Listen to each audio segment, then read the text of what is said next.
सपना कैसे देख ले लू हमारा छोड़े के, सपना कैसे देख ले लू हमारा छोड़े के।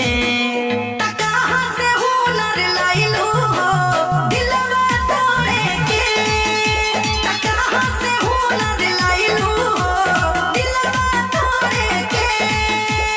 के कहरा से सिखलू सोना मुहवा मोड़े के, कहाँ से हुनर लाइलू हो दिलवा तोड़े के।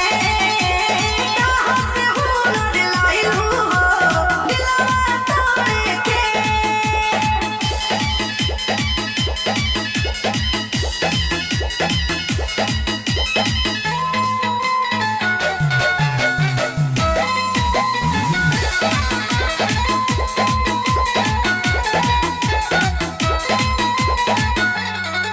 हम तो सोचानी ये जान तू नादान बाड़ू हो, धोखा का हो लहे से अनजान बाड़ू हो।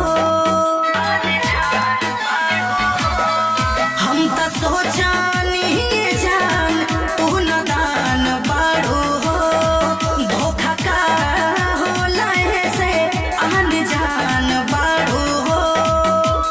के कर चेहरा देखलू आज भोरे भोरे के, कहाँ से हुनर लाइलू हो दिलवा तोड़े के।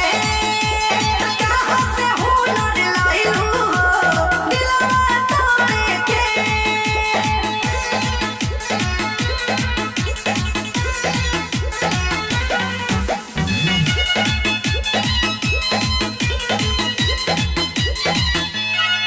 हम तो जान